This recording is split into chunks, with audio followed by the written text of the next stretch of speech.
Bismillahirrahmanirrahim. Assalamualaikum warahmatullahi wabarakatuh. Kita bisa berjumpa lagi di channel ini. Salawat dan salam selalu dan tetap tercurahkan kepada junjungan kita, Nabi besar Muhammad Shallallahu Alaihi Wasallam. Harapan dan doa saya semoga saudaraku semuanya dipanjangkan umurnya. Amin ya rabbal alamin. Sahabat beriman yang dirahmati Allah, semut dalam Islam merupakan salah satu binatang yang istimewa. Terbukti, salah satu surat di dalam Al-Quran diambil dari nama semut, yakni Surah An-Naml. Semut juga menjadi salah satu binatang yang diceritakan dalam kisah Nabi Sulaiman. Kala itu Nabi Sulaiman dan pasukannya harus menghentikan langkah mereka karena terdapat semut-semut. Semut adalah makhluk Allah yang diciptakan dengan insting untuk peka terhadap aroma manis. Jadi, semut akan mudah datang jika terdapat makanan atau sisa-sisa makanan yang berjatuhan di rumah. Oleh karenanya, keberadaan semut di rumah menurut Islam tidak mengisyaratkan adanya sihir yang dapat membahayakan, karena tidak ada hadis maupun dalil yang menyatakan hal tersebut. Hampir setiap hari kita temukan semut di rumah kita. Tapi apakah Anda pernah melihat tiba-tiba semut menjadi banyak di rumah Anda? Tahukah Anda kalau ini bisa jadi suatu pertanda? Sahabat beriman yang dirahmati Allah, inilah 3 pertanda banyak semut di rumah menurut Islam. Yang pertama, semut di rumah tanda bahwa akan ada rezeki. Makanya ada pepatah yang mengatakan, ada gula, ada semut. Artinya ketika ada makanan di sana juga semut berdatangan. Mereka akan datang ke tempat yang banyak makanannya. Jadi ketika rumah kita ada banyak semut, tandanya mereka mencium bau makanan di rumah kita. Yang kedua, rumah kita dalam kondisi lembab.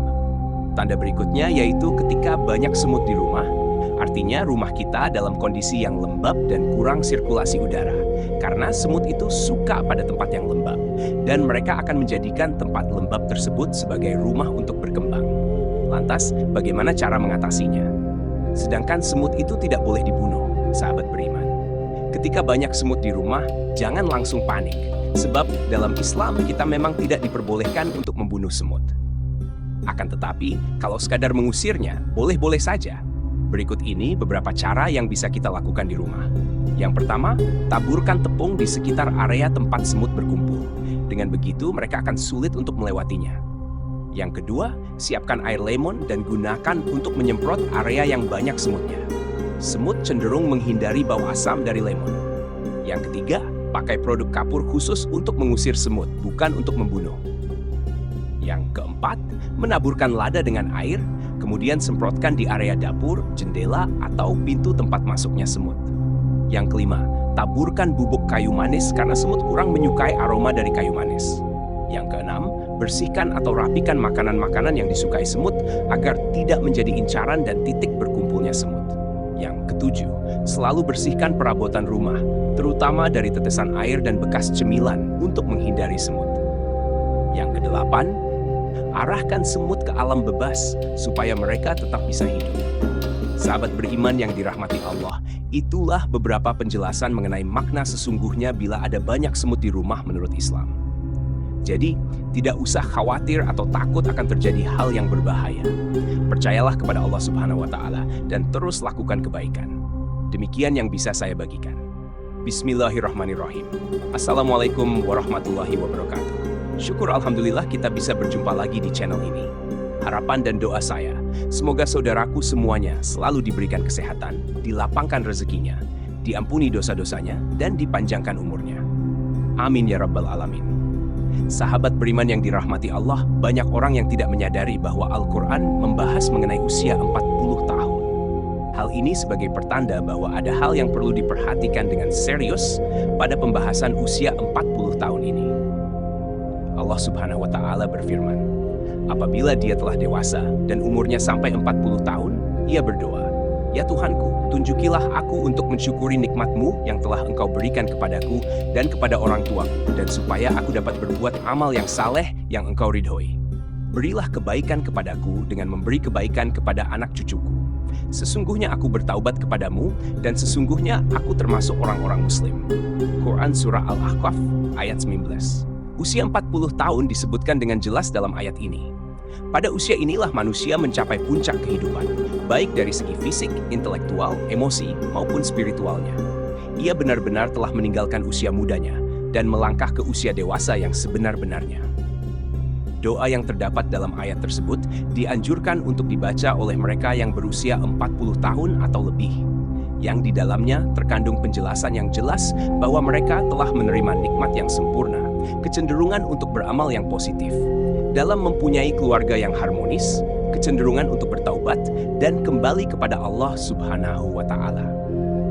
Pada ayat lain, Allah Subhanahu wa Ta'ala berfirman, "Apakah kami tidak memanjangkan umurmu dalam masa yang cukup untuk berpikir bagi orang-orang yang berpikir? Dan apakah tidak datang kepadamu pemberi peringatan?" Para ulama menjelaskan bahwa yang dimaksud dengan umur panjang dalam masa yang cukup untuk berpikir dalam ayat tersebut adalah ketika berusia 40 tahun.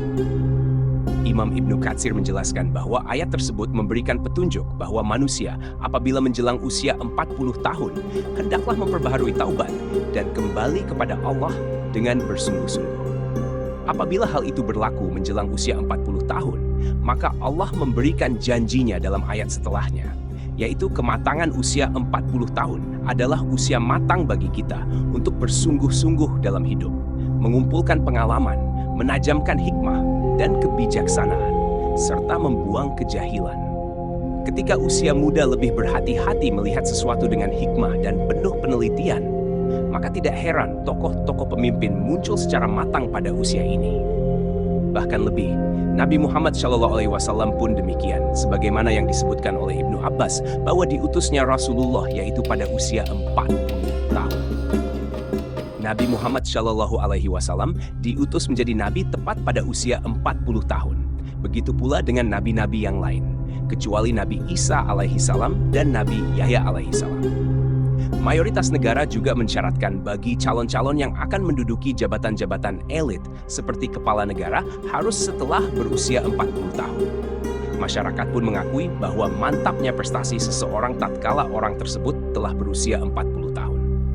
Sahabat beriman yang dirahmati Allah SWT, mengapa umur 40 tahun begitu penting? Menurut Ibnu Qayyim al-Jauziyah, usia manusia diklasifikasikan menjadi 4 periode, yaitu 1. Aurat, sejak lahir hingga akil balik. 2. Sabar, sejak akil balik hingga 40 tahun. 3. Kuhlul, 40 tahun hingga 60 tahun. 4. Suwuk, 60 tahun ke atas. Pada usia 40 tahun adalah usia ketika manusia benar-benar meninggalkan masa mudanya dan beralih kepada masa dewasa yang sempurna.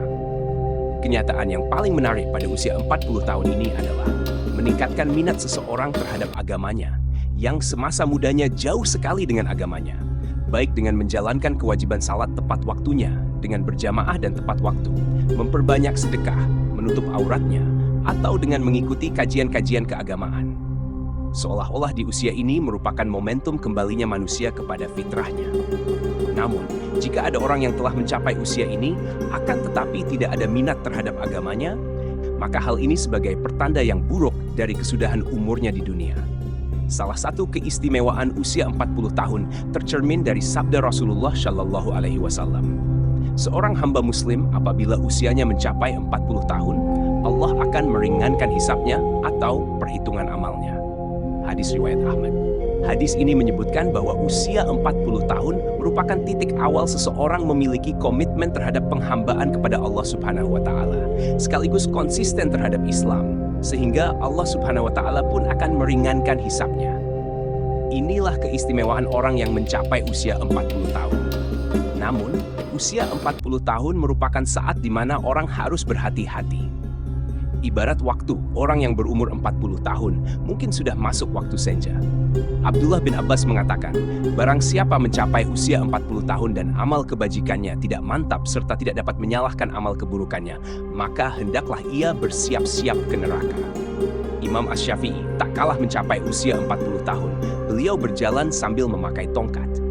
Jika ditanya, maka beliau menjawab, agar aku ingat bahwa aku adalah musafir.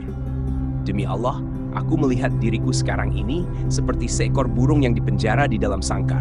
Lalu burung itu lepas di udara, kecuali telapak kakinya saja yang masih terbang dalam sangkar. Komitmenku sekarang seperti itu juga. Aku tidak memiliki sisa-sisa syahwat untuk menetap tinggal di dunia. Aku tidak berkenan sahabat-sahabatku memberiku sedikit pun sedekah dari dunia. Aku juga tidak berkenan mereka mengingatkanku sedikit pun tentang hiruk-pikuk dunia. kecuali hal yang menurut syariat lazim bagiku. Sahabat beriman yang dirahmati Allah, kematian bisa datang kapan saja. Satu perkara yang harus senantiasa kita sadari adalah bahwa kematian bisa memanggil kita kapan saja, tanpa ada tanda, tanpa alamat, dan tanpa mengira usia. Jika kita beranggapan harus menunggu usia 40 tahun untuk mulai memperbaiki diri, maka rugi dan sia-sialah hidup kita jika ternyata umur kita tidak panjang. Maka dari itu, sisa-sisa usia kita ini, marilah kita mulai berbenah diri, meneguhkan tujuan hidup, meningkatkan daya spiritual, memperbanyak bersyukur, menjaga makan dan tidur, serta menjaga keistiqomahan dan berusaha meningkatkan kualitas dalam beribadah. Banyak manusia yang tertipu dengan keindahan dunia dan isinya yang bersifat sementara. Mengingat mati bukan berarti kita akan gagal di dunia ini, tetapi dengan mengingat mati, kita berharap menjadi insan yang berjaya dan selamat di dunia dan di akhirat kelak. Janganlah menunggu hingga esok untuk membuat persediaan menghadapi kematian, karena mati bisa datang kapan saja. Wallahualam bishawab. Demikian yang bisa saya bagikan. Semoga bermanfaat untuk kita semua. Amin ya rabbal alamin. Assalamualaikum warahmatullahi wabarakatuh.